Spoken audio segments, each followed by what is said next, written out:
This is Driving Solutions, exclusively on CPTnews.com. Given the ever-changing nature of the M&A market, it's important to understand the current landscape if you're looking to buy or sell. And even more important is partnering with buy-or-sell advisors like Haig Partners, who have provided valuable insights for both buyers and sellers. John Davis, Managing Director at Haig Partners, joins me in the studio to explore today's current landscape and his recommendations for dealers that are looking to either buy or sell. So, John, thank you so much for joining us. It's a pleasure to be here, Jim. Sure. Appreciate You know, we were talking before we got recording, and you mentioned to me that you're CPA.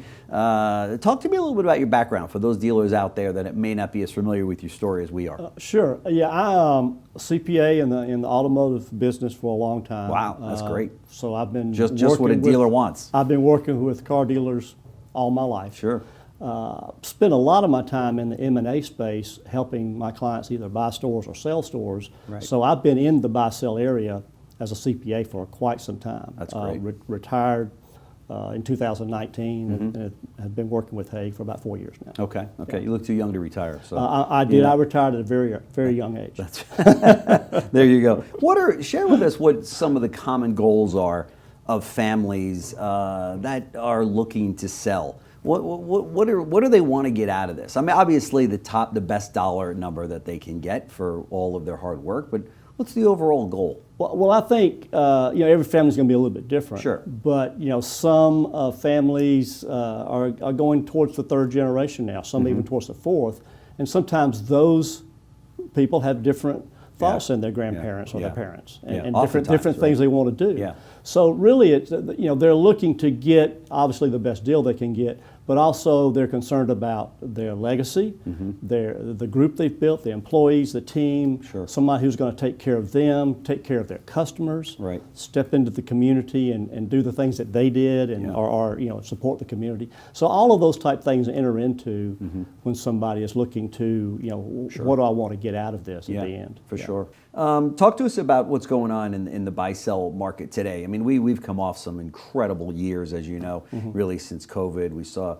huge profits, therefore huge sale numbers, now in the billions of dollars with some of these transactions. You guys are involved in a lot of those deals. Where does it stand today as we go into 2024? Well, I think we've seen a little bit of a slippage in blue sky pricing. Okay. And I think some of that, we've seen a slip a little bit in the net income per dealership. Okay. So that obviously drives that. So I think we've seen that a little bit. It's not been that much, but certainly 23 has been less than 22, and considerably less than 21, which was the peak. Right. But if the peak was here, and 19 was here. Right. Maybe we're here. Yeah, that's still but pretty that's good. still a long ways up the hill. That's right. So so it's still very positive on where it can go and where it's going to go. I think we're going to see a lot of people go to market in 24. But I think the prices are going to probably continue to go a little bit lower and level out sometime. And again, I'm talking average. I was just going to say, now, a lot of those are market and brand specific, right? There is. Have you ever met an average dealer? No, exactly. But those are averages. So there are going to be some geography, some locations, some franchises that are probably not going to go down. Okay. So when you're looking at a high growth market, in a high wealth area, those income levels are going to stay for a while. Right. And it seems to me, as one dealer said, he said, even if I pay a few $1 million, even if it's another, $10 million for the right franchise, all right, so it takes me a few more years to get my money back or to call it, a great deal. But I'm looking at just a world-class brand, right, that I might never get a chance to pick up again. Well, I was talking with a buyer a couple of weeks ago, and he said, as he's looking at stores, he says, I know I'm probably overpaying a little bit. He says, but in 10, 15 years, I'm not going to be coming back saying, boy, I wish I hadn't paid that extra $1 million for that store. Exactly. So, it's going to work itself out in the long run. Sure. So as we see, some of the headwinds that you were talking about, the inventory level starting to come back at dealerships, which, as we all know in the industry, that typically brings down gross profits and therefore some sale prices will be impacted. from that.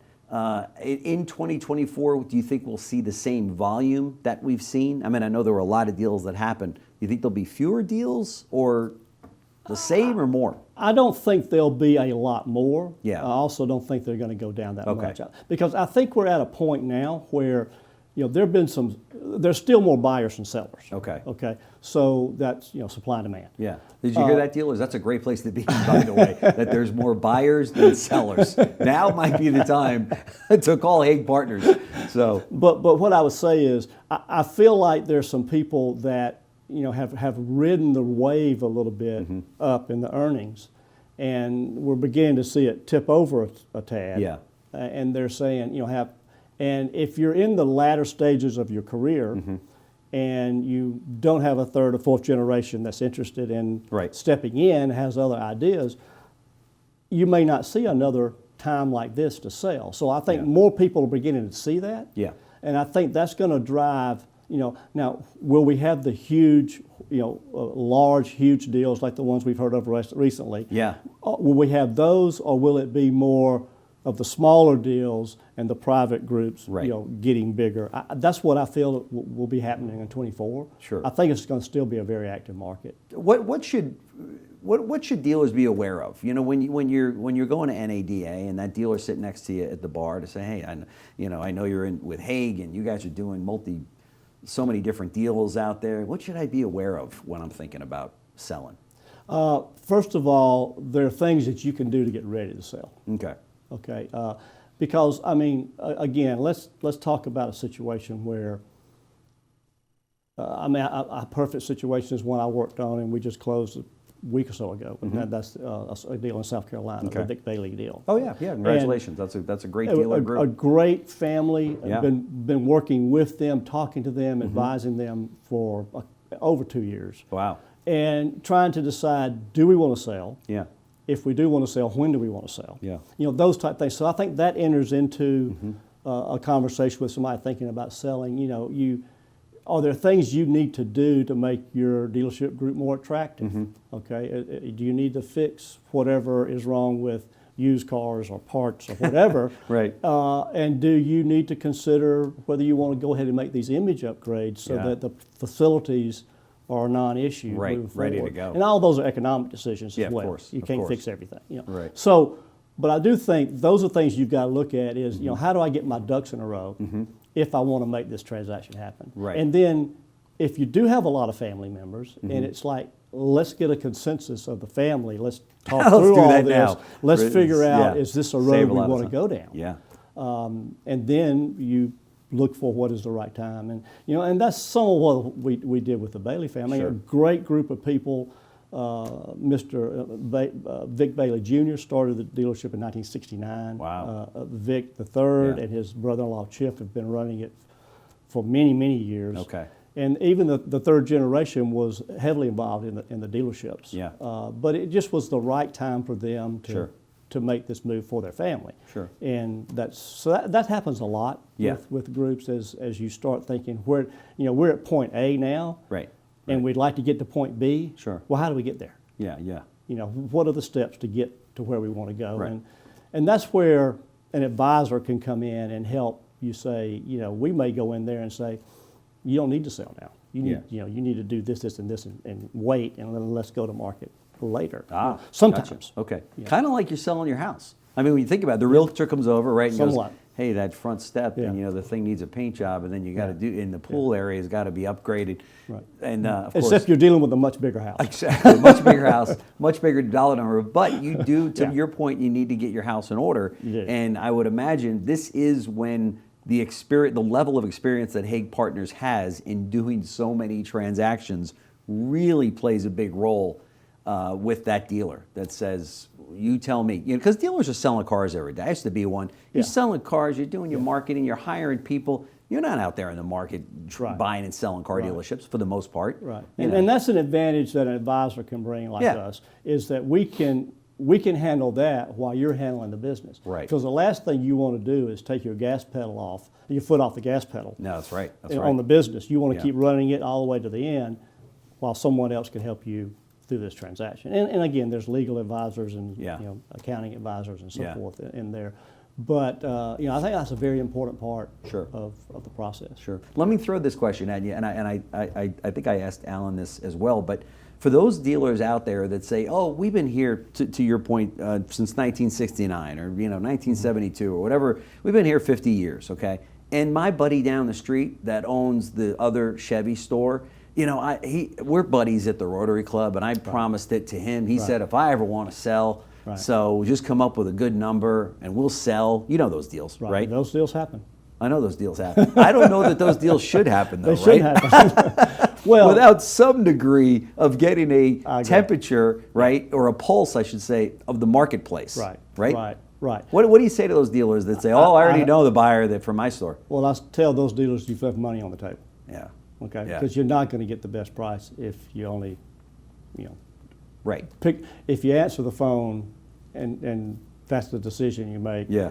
Then or you play golf with them on a Saturday and Sure. on Sunday you've sold. That is a really valuable friend if you give them a few $1 million because you didn't get the pulse, right? Right. Yeah. Right. But running the process is important. Yeah. And it's important to because the real market value of a dealership is what a willing buyer will pay to a willing seller. Yep. And the marketplace will tell you that price eventually through negotiation. Sure. Okay. Sure. But taking that first number that someone calls is probably not your best bet. I would caution those dealers out there that feel as though they're going to sell it to their buddy down the street, and they're going to, they've already told, oh, we're going to take good care of your people, and that's all well and good, but so could somebody else at a lot higher number, right? Yeah. That's so true. Right now, is it a good time to go to market? I mean, the interesting thing is, I have people ask me, is it a good time to be a seller? And then I have people ask me, is it a good time to be a buyer? And really, it's a good time to be either one.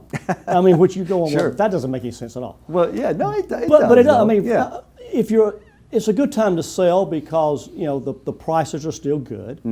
There's still plenty of buyers to look at your store, and it's still a good market for that process to go through it.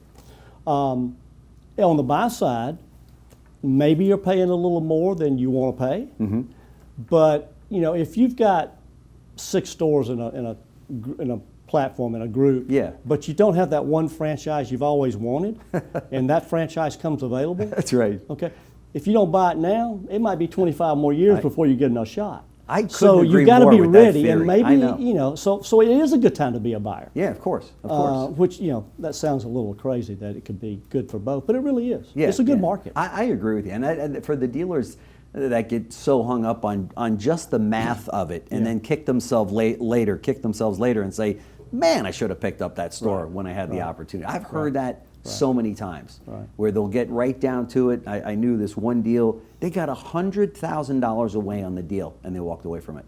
And that guy kicks himself every single day. And by the way, he's got to pass the dealership to get to his other stores. How about that one? Yeah. And it was just an ego thing, and as he told me, it was an ego thing that got in the way, and it just fell apart. And that's a shame when that's the case, isn't it? Deals can fall apart for a lot of reasons. I know. And sometimes they're minor and silly. Yeah. Oftentimes, right? So what do you want dealers to know as we sit here today, heading into 2024? Well, I mean, and we talked about a lot of these things today, but if you could leave them with 1 or 2 thoughts about this, what would it be? Well, I think it's, as you look out at where you want to go and what you want to be, is to really sit back and plan that out and get an advisor in there. And there's us and there's others, but get a true advisor in there that can help you get from one to the other and along that entire path. And I think that's important. I mean, everybody has advisors. You got your legal, you got your accounting. Sure. But having someone who lives in the market every day, being able to guide you through, like we were talking earlier. Every transaction is similar, but no transaction is alike. Yeah, I bet. There's always something within a transaction that is different, and it needs experience and judgment and somebody to see it and help you through it, or you'll have a breakup for some silly reason. I know. And it might be a family breakup if you don't do it right. Could be that too. Well, John Davis, Managing Director at Haig Partners, thank you so much for stopping by. For dealers that are out there listening to us have this discussion, now might be just the time, to take a good look at your operation, gather the family together. I think the values are going to remain pretty stable, and which are good numbers out there right now. Now might be just the time to sell. If you're looking for an advisor, Haig Partners has been around for a long time. Not only been around for a long time, doing this with hundreds of dealers around the country, but the people that make up Haig Partners, they've been doing it even longer and working for private cap companies and publicly traded companies. So they know the ins and outs of some of those publicly traded companies and what their algorithms are in purchasing a store, which can benefit you greatly when it comes time to sell. So, John, thank you so much for stopping by. Really Jim, appreciate it. Thanks for having me here. We're always glad to help out. Yeah, great. Thank you. Thanks for watching Driving Solutions, exclusively on CPTnews.com.